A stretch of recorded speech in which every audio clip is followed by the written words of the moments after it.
Ça enregistre.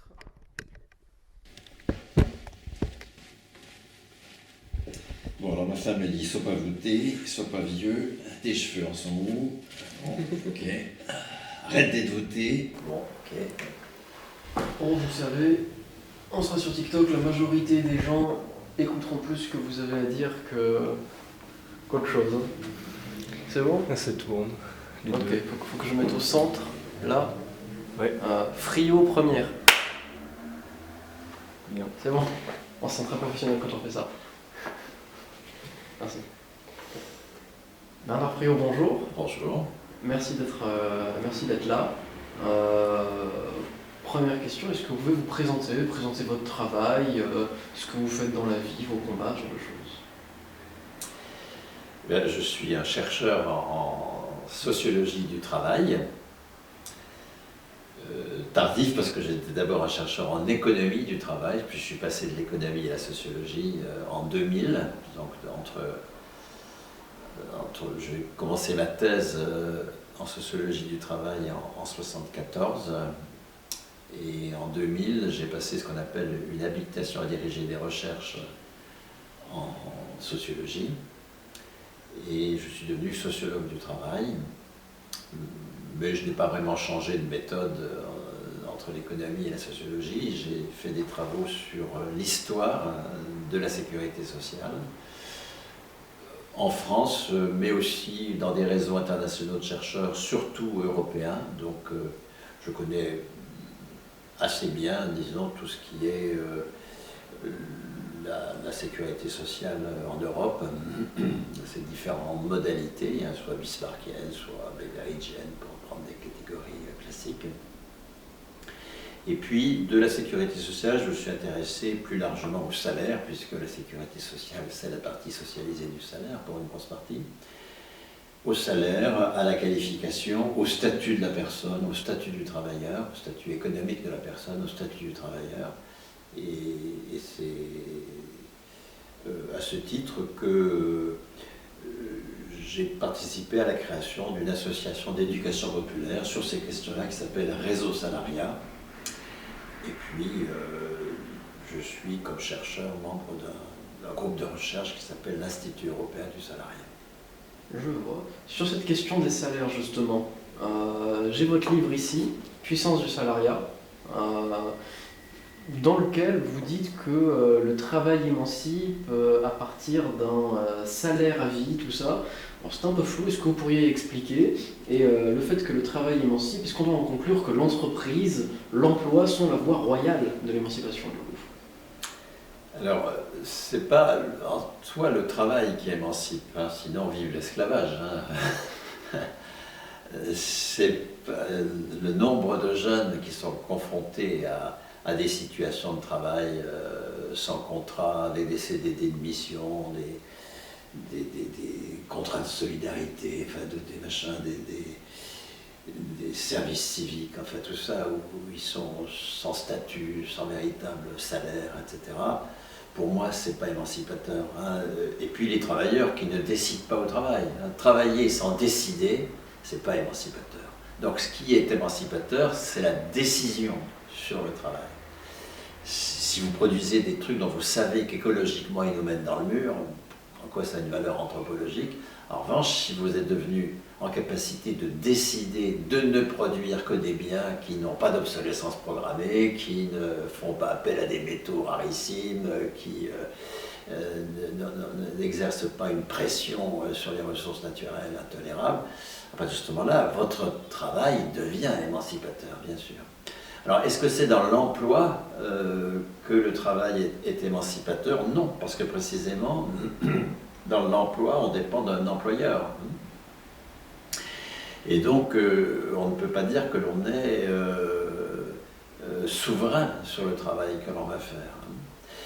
Cela dit, le travail indépendant n'est pas plus indépendant que le travail employé. Hein. Les indépendants, prenez un paysan qui fait de l'agrobusiness dans le cadre de la production de blé ou de porc industriel ou je ne sais pas quoi, il dépend complètement du prêteur, le crédit agricole, de Monsanto et de Bayer qui fournissent les intrants, et puis de la centrale d'achat de Leclerc qui lui achète ses cochons. Et donc, en réalité, la souveraineté sur le travail, aujourd'hui, n'appartient qu'à une toute petite minorité. C'est cela qu'il faut conquérir, hein, notre souveraineté sur le travail. Et vous faites une différence entre travail et emploi, du coup. Est-ce que vous pouvez revenir dessus très rapidement? Encore une fois, vous avez des tas de situations de travail qui ne sont pas de l'emploi. Moi-même, par exemple, hein, j'ai été pendant une quarantaine d'années enseignant à l'université. Alors, les 13 premières années, j'étais contractuel. J'avais un emploi. Je n'étais pas titulaire, je n'étais pas fonctionnaire. Donc là, mon travail, c'était dans le cadre d'un emploi. Mais à partir de 1984, où j'ai été titularisé, je suis devenu fonctionnaire et je n'avais plus d'emploi. C'est-à-dire que je n'avais pas de contrat de travail, je n'avais pas d'employeur. J'étais titulaire de ma qualification et titulaire de mon salaire. Je n'ai pas connu de période de chômage. Comme retraité, je continue à être payé par le Trésor public sur la base de mon dernier salaire, qui par définition est le meilleur puisque je n'ai jamais pu perdre en qualification. La qualification est acquise de manière définitive. Donc là, c'est du travail au-delà de l'emploi. Hein. Les travaux que j'ai évoqués pour les jeunes qui ont des CDD de mission et des contrats divers hors de la convention collective, là on est dans l'infra, ou qui sont auto-entrepreneurs, ou qui sont travailleurs du net sur des plateformes, là on est dans l'infra-emploi. Hein. Ils ont moins de droits que ceux qui ont un emploi. Il y a ceux qui ont un emploi, c'est-à-dire dont le salaire correspond à la convention collective, dont le salaire respecte les règles du Code du travail, qui ont des cotisations, dont l'employeur paye des cotisations également, qui assurent des droits aux prestations sociales. Là, c'est l'emploi, c'est déjà mieux que l'infra-emploi. Hein. Et puis, vous avez l'au-delà de l'emploi, qui est le fait que ce n'est plus le poste de travail qui est le support des droits, comme dans l'emploi. Dans l'emploi, c'est le poste de travail. Quelqu'un qui a un emploi, c'est jamais lui qui est payé, c'est son poste de travail. S'il n'a pas de poste, il est au chômage. Donc c'est pas lui qui est payé, c'est son poste en réalité. Dans la fonction publique, c'est la personne qui est payée, hein, c'est pas son poste. Un fonctionnaire qui change de poste ne change pas de salaire, hein, c'est lui qui est titulaire d'une qualification et donc d'un salaire. Donc pour schématiser, il y aurait l'infra-emploi avec les contrats jeunes, ce genre de choses, l'emploi avec les CDD et les CDI, et ce qu'on pourrait appeler le suremploi, le au-delà de l'emploi, avec notamment la fonction publique. Le CDD n'entre pas dans l'emploi. Hein. On est quand même déjà dans une forme de vulnérabilité qui a été dépassée par l'emploi. On l'a très bien vu pendant le confinement. Hein. Ceux qui avaient un emploi en CDI, avec respect de la convention collective, quoi qu'ils aient fait, ont eu 84% de leur salaire, quoi qu'ils aient fait. Hein. Parce qu'ils ne sont pas payés pour ce qu'ils font. Hein. L'emploi, on est payé pour la qualification du poste sur lequel on est. Quoi qu'on fasse.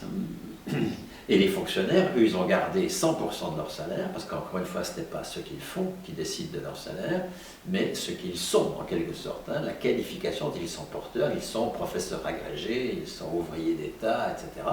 Ils ont une qualification qui leur est propre et qui garantit leur salaire, quoi qu'ils fassent. Là, on est au-delà de l'emploi. Donc ce qui définit l'emploi au final, c'est pas tant le contrat de travail, c'est la protection par rapport au chômage que ça engendre. Eh bien, le contrat de travail est effectivement porteur de droits, hein, dont la protection en cas de chômage, dont le droit à retraite, qui sont des droits liés effectivement au contrat de travail. Je vois. Vous êtes surtout connu dans les milieux militants et tout ça parce que vous êtes probablement l'homme qui a le plus développé la théorie du salaire à vie. Alors dans la vidéo qui moi m'a fait vous découvrir, c'est celle d'Usul sur vous, il dit que vous êtes le seul à avoir créé un modèle finançable, pérenne, à partir du postulat du salaire à vie. Est-ce que vous pouvez expliquer ce que c'est, comment ça marche, ce que ça apporte aux gens et pourquoi selon vous ce serait nécessaire? C'est nécessaire d'abord parce que ça existe, et ça existe assez largement, beaucoup plus qu'on ne croit. Le salaire à vie, c'est un salaire dont le support, c'est la personne même. C'est pas le poste, parce qu'encore une fois, le poste, vous pouvez en avoir ou ne pas en avoir. Donc là, il n'y a pas de salaire à vie dans ce cas-là, bien sûr. Si c'est un salaire à la qualification du poste, comme dans le système privé, dès lors qu'on est dans l'emploi privé, dès lors qu'on a un CDI, là, il n'y a évidemment pas de pérennité du salaire.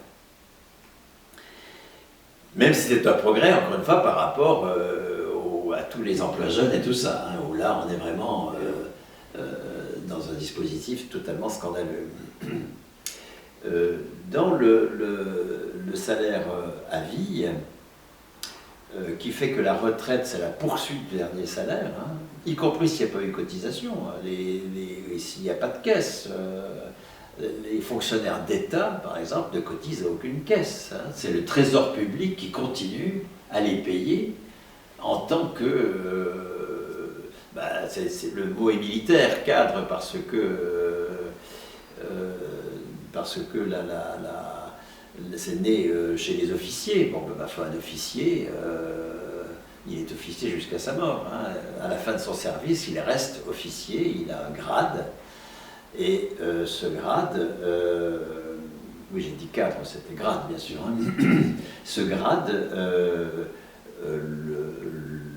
il en est porteur jusqu'à sa mort. Nous avons un salaire à vie.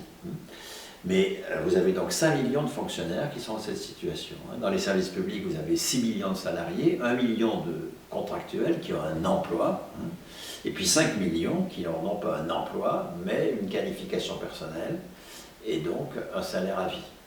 5 millions. Ajoutez à ça la moitié des retraités, qui ont également une pension qui est calculée en fonction d'un salaire de référence et qui est supérieur au SMIC tout en étant entre 75 et 100% de son salaire de référence. C'est donc vraiment un salaire à vie. Ça concerne 8 millions de personnes. Vous avez déjà 12 millions de plus de 18 ans qui ont un salaire à vie. Ajoutez à cela les salariés à statut, comme on dit, les cheminots, les salariés de DFGDF. L'enregistrement de couper, on va juste commencer. Frio deuxième.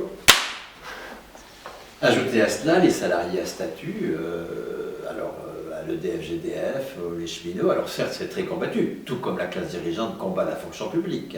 Macron a été élu et réélu pour en finir avec la fonction publique. C'est ça son objet, bien sûr.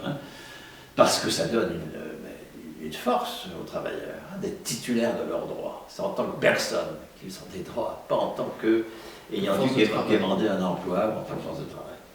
Et donc, si on additionne toutes ces personnes-là, plus des situations qui sont inférieures à celles-là, mais qui sont quand même au-delà de l'emploi, par exemple dans des branches comme la métallurgie, où on a conquis, le syndicalisme a été assez fort pour conquérir ce qu'on appelle un droit à carrière. C'est-à-dire que si vous changez de poste, c'est forcément pour un poste au moins aussi qualifié que le précédent. Ça reste les postes qui sont qualifiés, donc du chômage est possible, mais on ne peut pas descendre en salaire, on ne peut pas descendre en qualification du poste sur lequel on est. Quand on additionne tout cela, on arrive à 17 millions de plus de 18 ans. Vous voyez, on est 50 millions de plus de 18 ans en France. Le tiers des plus de 18 ans a déjà un salaire à vie. 100% doivent avoir un salaire à vie. Ça doit devenir la norme, mais bien sûr. 100%. 100%. Et du coup, la question qui s'ensuit, et que beaucoup de gens se posent, vous le financez comment? Parce que si je comprends bien, toutes les personnes qui sont plus ou moins reliées à la fonction publique ont déjà un salaire à vie.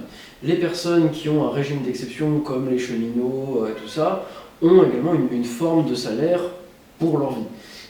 Pour le reste, on fait comment? Étant donné que ce sont des entreprises privées, tout ça, comment est-ce qu'on fait pour leur faire accepter? Et surtout, d'où vient l'argent? Parce que, Alors, faire accepter, bon ça, on ne peut pas le faire accepter de la bourgeoisie capitaliste, qui combat férocement la fonction publique, le statut des cheminots, etc., bien sûr. Et dont le bras armé aujourd'hui est Macron. Ça, bien sûr, on ne peut pas.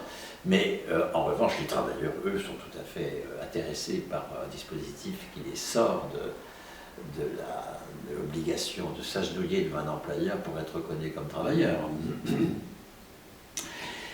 Comment on finance? archi simple. Vous avez actuellement ce qu'on appelle le revenu disponible, hein, c'est-à-dire la somme des salaires, des bénéfices des travailleurs indépendants, ce qui est aussi par les travailleurs et travailleurs indépendants, les bénéfices avec lesquels ils se payent, d'accord, enfin la rémunération des travailleurs indépendants à partir du bénéfice, des prestations sociales, moins les impôts, hein, plus les prestations sociales, moins les impôts, ce qu'on appelle donc le revenu disponible, plus les revenus de l'épargne, donc ça c'est les revenus disponibles, il est de 1500 milliards, en gros, ben, à quelques milliards près. 1500 milliards, nous sommes, je l'ai dit, nous sommes 50 millions de plus de 18 ans. Diviser 1500 milliards par 50 millions, vous arrivez, c'est un calcul quand même assez simple, vous arrivez à 30 000 euros par personne et par an, c'est-à-dire 2300, 2400 euros par mois. Tout le monde peut avoir de 18 ans à sa mort 2400 euros par mois net, absolument tout le monde, sans problème. En moyenne, alors c'est une moyenne, s'il y a une hiérarchie des salaires, mettons de 1 à 3, hein, mettons, hein, un réseau salarial c'est ce qu'on propose, c'est-à-dire pas de salaire inférieur à 1700 euros, donc à 18 ans tout le monde a 1700 euros de salaire, pas de salaire supérieur à 5000, parce qu'au-delà de 5000 euros, qu'est-ce que vous pouvez faire sinon emmerder le monde, hein, avec vos 5000 euros, plus de 5000 euros. Démonter des ponts pour faire passer des yachts. Etc., voilà. Il faut un peu plus de 5000 pour ça, mais enfin, il y en a qui ont beaucoup plus que 5000 de toute façon. Cette hiérarchie des salaires, là, s'inscrit parfaitement dans une moyenne, hein, avec une moyenne de 2300 euros par mois. Donc on peut parfaitement assurer à tous un salaire entre 1700 et 5000 euros, sans problème, aujourd'hui, de 18 ans à la mort. Et quand j'ai exposé ceci à ma grand-mère, à qui je fais coucou, elle m'a dit, mais Axil, voyons, lorsque les gens vont se rendre compte qu'ils ont un salaire, quoi qu'il arrive, ils vont plus travailler. Alors, qu'est-ce qui motivera les gens? Est-ce que les gens iront quand même travailler?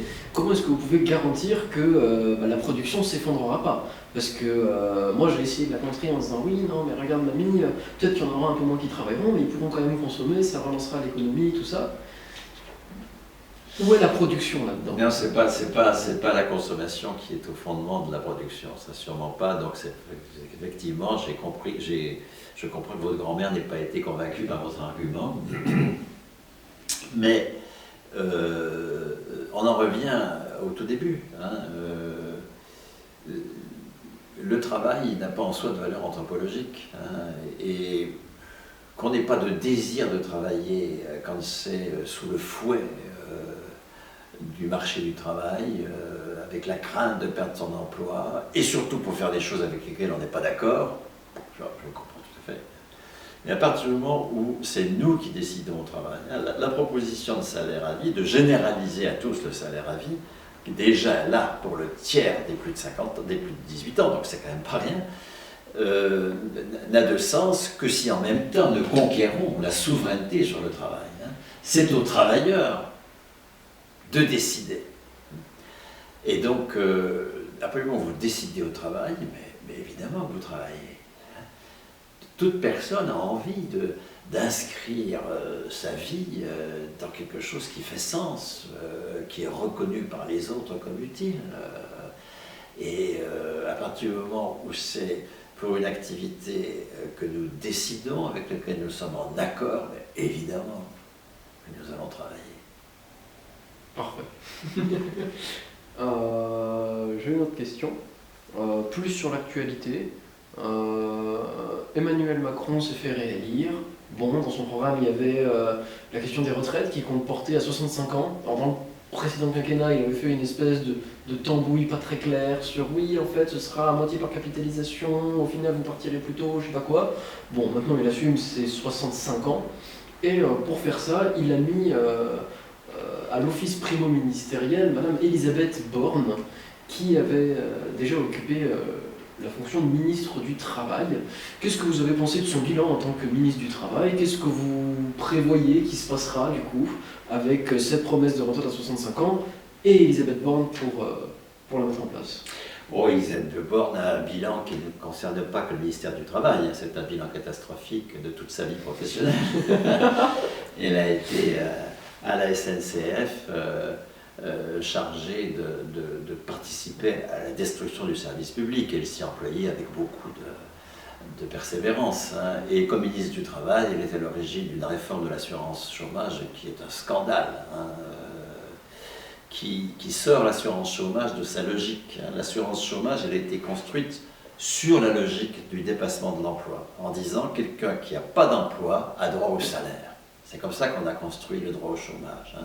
C'est le droit au salaire pour des gens qui n'ont pas d'emploi. C'est ça le fondement. Aujourd'hui, avec la réforme dont Mme Borne a été l'initiatrice, cette règle-là disparaît. Et ça, nous sommes toujours dans ce refus absolu de la classe dirigeante de lier le salaire à la personne et non pas au poste de travail ou à l'activité quand on est travailleur indépendant. Jusqu'ici, si vous entriez en chômage, vous aviez droit à 57% de votre salaire brut, 70% de votre salaire net, pendant 2 ans, si c'est bon.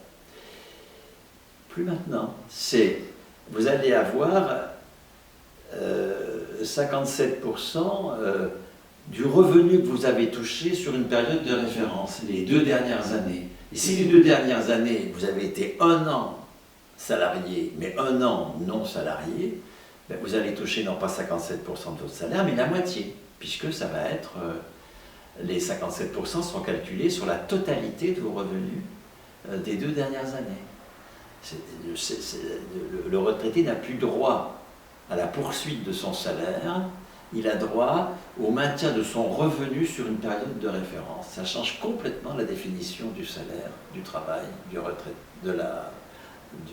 chômeur. J'ai dit retraité, peut-être je me suis trompé, du chômeur. Oui, mais du coup, ça pénalise énormément les chômeurs qui, avant d'être au chômage, prenaient des emplois précaires et ainsi de suite, ce que vous appelez, vous, l'infra-emploi. Donc, tous les contrats jeunes, les intérimaires... Tous ceux-là vont se retrouver avec des prestations infiniment moindres, puisque s'ils ont eu un truc à 500 balles pendant 6 mois, puis pendant un an et demi, un emploi à 1500 balles, ils n'auront pas les 57% de 1500 balles, ils auront les 57% de la moyenne des 1500 balles pendant un an et demi, plus 500 balles pendant 6 mois. Ils vont donc avoir 57% de beaucoup moins. En comptant dans la moyenne tous les jours où ils n'ont pas travaillé comme des zéros. Etc. Donc on est dans le déni du droit au salaire pour les chômeurs. Et là, on est vraiment dans la même chose que le déni du droit au salaire pour les retraites, puisque vous avez qualifié de pas claire la réforme de Macron de la retraite. Si, elle était très claire. C'est le fait de ne plus du tout calculer la retraite en fonction d'un salaire de référence, ce qui est le cas aujourd'hui. C'est le salaire de référence qui décide de la retraite, pas les cotisations, pas du tout. Et donc, en comptant la retraite en fonction des cotisations et non plus du salaire, on ne pose plus les retraités comme des gens qui ont droit à du salaire. Non, ils n'ont pas d'emploi, mais ils n'ont pas droit du salaire. Ils n'ont pas d'emploi, ils ont droit au différé de leurs cotisations. Ils n'ont pas consommé tout leur salaire quand ils étaient actifs, ils en ont mis au pot commun, ma foi, ils ont le droit de récupérer ce qu'ils ont mis au pot commun quand ils étaient actifs. Alors non pas ce qu'ils ont mis, parce que ça a servi évidemment à payer les pensions, mais à travers les cotisations des actifs actuels, ce qu'ils ont mis au pot commun, équivalent à ce qu'ils ont mis au pot commun. Donc là, on est sur la même ligne. Hein. C'est une ligne de contre-révolution capitaliste. Hein. C'est une claire de renouer le salaire et l'emploi. Alors que tout l'enjeu de ce qui se passe depuis 1946, en gros, c'est en 1946 que les choses vraiment s'affirment, donc on est quand même, ça fait maintenant près de 80 ans, tout l'enjeu, ça a été de dénouer le salaire de l'emploi pour lier le salaire à la personne. Et pour reprendre là-dessus justement, c'est un de vos principaux arguments, parce que vous êtes un communiste, voyons, et quand des gens sont un petit peu effarouchés par le terme, vous rétorquez qu'il y a un déjà là. Est-ce que vous pourriez expliciter ça, peut-être donner un petit peu de contexte, parce que... ouais, je ça a encore coupé. Ouais. Mais c'est bon, du coup. Et au troisième. Communiste, Je vais poser la oui. question. Voilà. Ça me mène à mon prochain point. Il se trouve que vous êtes un communiste. Et aux gens que ça a tendance à effaroucher, vous rétorquez que sur ça, il y a ce qu'on appelle un déjà là. Est-ce que vous pourriez expliquer ce que c'est, donner un peu de contexte? Bien sûr, communiste, oui, je suis communiste et je ne constate pas un si grand effarouchement que cela chez les jeunes. Dans ma génération, oui, le mot communiste peut être connoté négativement. Je le constate beaucoup moins chez les jeunes. Après tout, le seul mur qu'ils connaissent, c'est le mur de Jérusalem. Hein. C'est pas le mur de Berlin. Et l'Europe orientale, qui n'a jamais été communiste au demeurant, hein, qui était une forme de social-démocratie dictatoriale désastreuse et qui ne s'est d'ailleurs jamais revendiqué, encore une fois, du communisme. Hein. Le communisme était pour plus tard, enfin, etc. Alors moi, effectivement, je ne crois pas du tout au communisme pour plus tard, je ne crois pas au ciel du communisme, une société d'abondance, sans violence, tous unis, tous frères, tout ça, ça me paraît du pipeau. En revanche, il y a un déjà là communiste, oui, c'est-à-dire un déjà là de l'affirmation de la capacité des travailleurs à gérer la production. C'est à ôter à la bourgeoisie son monopole sur le travail. Il faut ôter à la bourgeoisie son monopole sur le travail, parce qu'elle est en train de nous mener dans un mur écologique absolu. Et donc, le capitalisme doit être dépassé. C'est une urgence. Hein. Or, pour dépasser le capitalisme, nous avons déjà une alternative. Hein.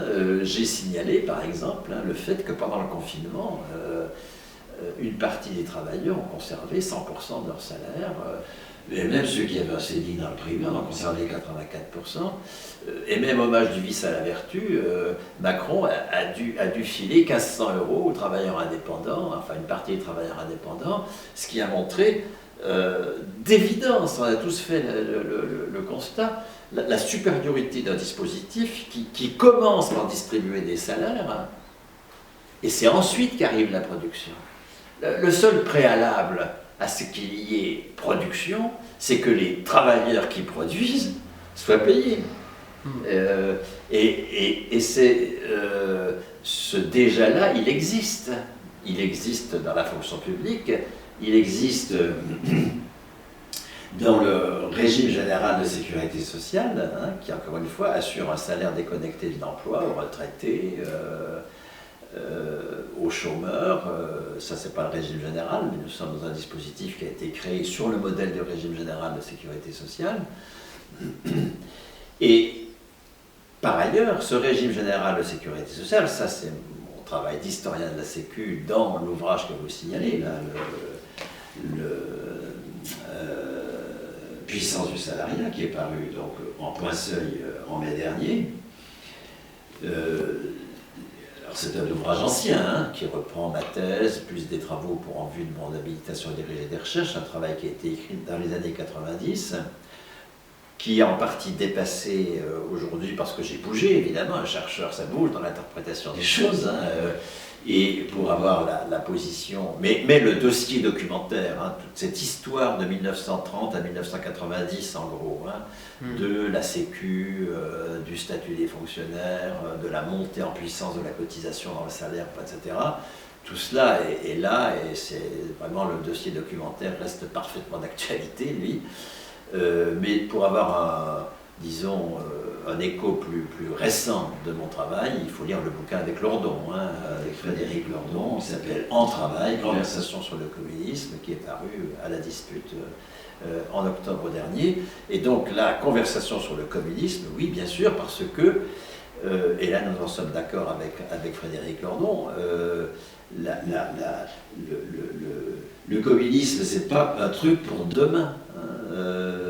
C'est quelque chose, c'est le mouvement réel de sortie du capitalisme. C'est comme ça que Marx et Engels définissent le communisme. C'est un mouvement empirique qui s'observe. Et par exemple, la façon dont on est en train progressivement, mais avec des bagarres qu'on vient de rappeler, de dénouer le salaire de l'emploi, ça c'est communisme. D'attribuer à la personne un statut économique tel qu'il ne va pas être vulnérable. Il va être vulnérable vis-à-vis d'un employeur. Il va pouvoir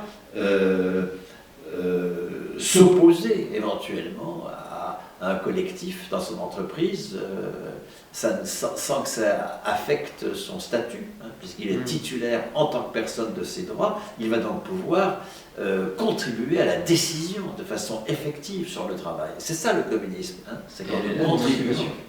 Pardon ? Et elle est là, l'émancipation. Pour moi, encore une fois, l'émancipation, c'est le fait qu'on décide au travail, bien sûr. Je vois. C'est super bien. Est-ce que j'en ai une dernière ? Oui, j'en ai une sur la NUPES. Parce que moi, à la base, je suis LFI. Concernant votre bagage théorique, le fait que vous soyez un grand méchant rouge, tout ça, qu'est-ce que vous pensez de l'émergence de Jean-Luc Mélenchon, de la France Insoumise, comme, on peut dire, leader à gauche, comme détenteur, non pas d'un monopole, mais d'une présence assez écrasante sur le discours global? Alors, leader, ça c'est hélas le résultat d'un fonctionnement totalement antidémocratique de la République.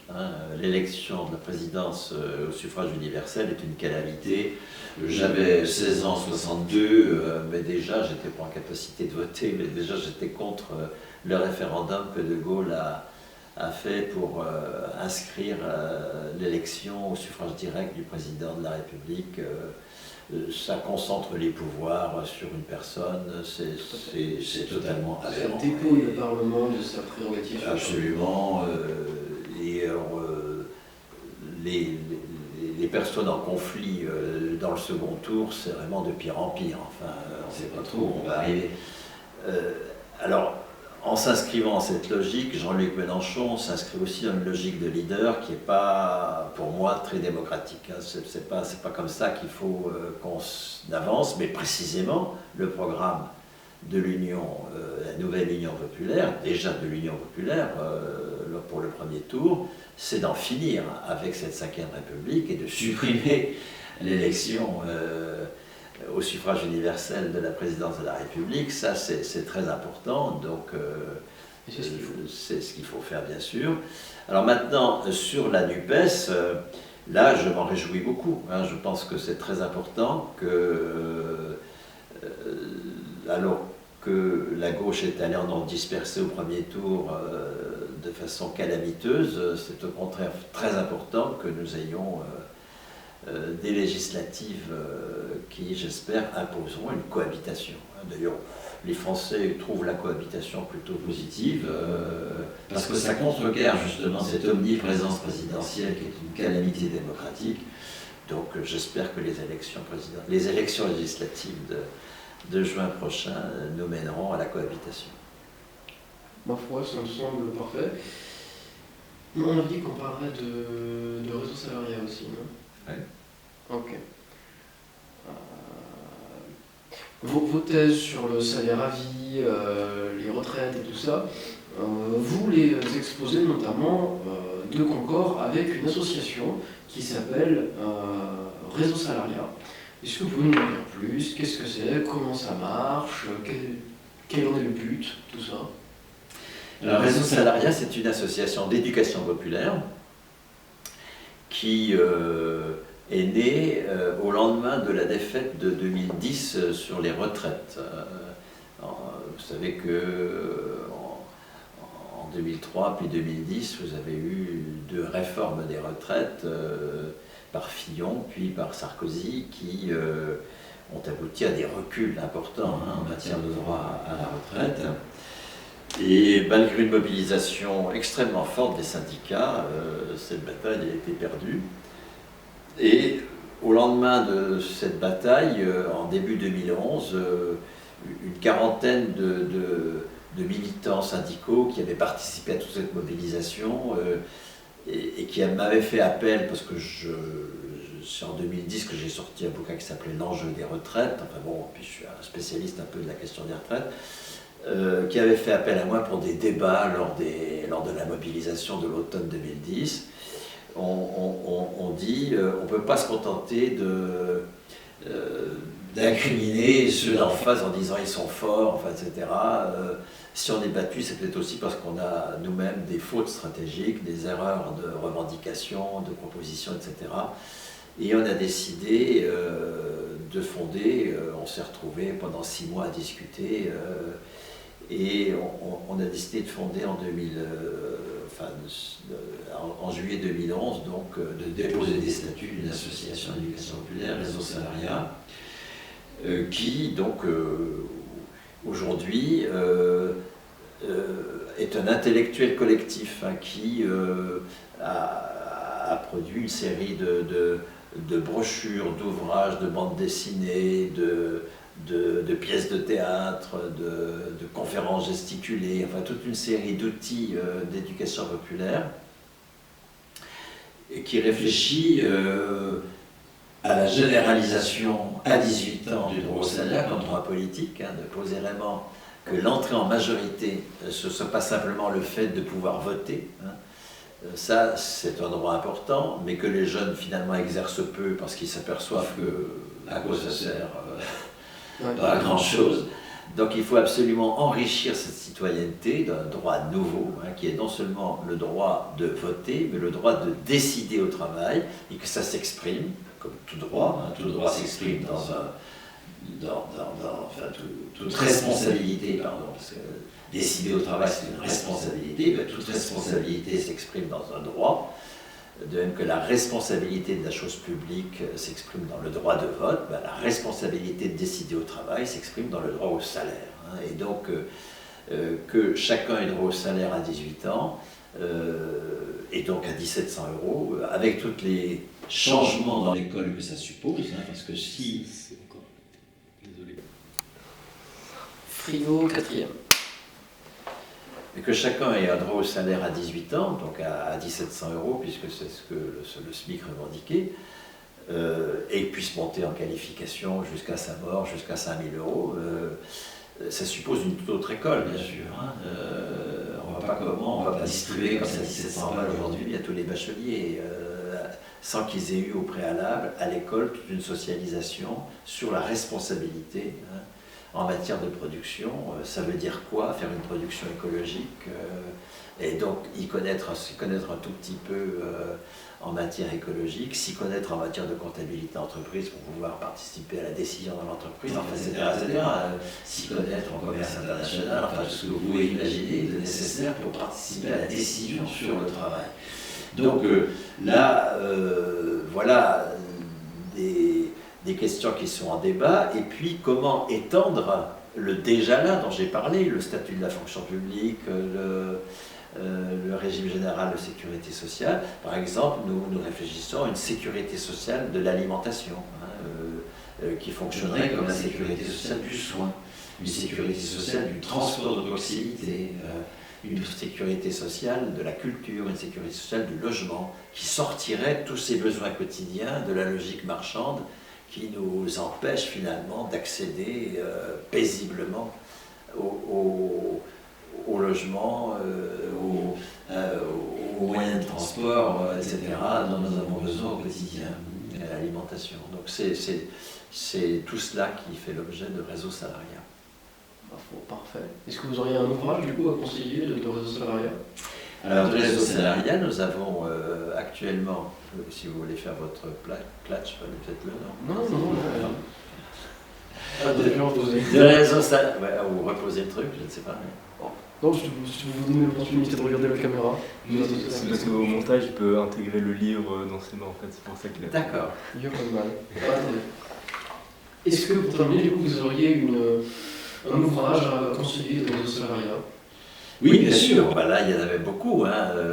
Vous avez sur la sécurité sociale de l'alimentation, un ouvrage qui a été écrit par Kevin Sartenay et Laura Peterson, qui s'appelle Régime général pour une sécurité sociale de l'alimentation, sur une nouvelle entreprise, hein, autre que l'entreprise capitaliste. Vous avez un ouvrage qui s'appelle Dépasser l'entreprise capitaliste, qui est paru au Croquant, qui renvoie au séminaire que nous avons chaque mois à peu près à la Bourse du Travail à Paris, et un ouvrage collectif de collègues spécialistes de l'entreprise, dirigé par Daniel Bachet et Benoît Boris. Vous avez d'Aurélia Cattin, Notre condition, sur le statut des auteurs et des plasticiens. Vous avez une bande dessinée sur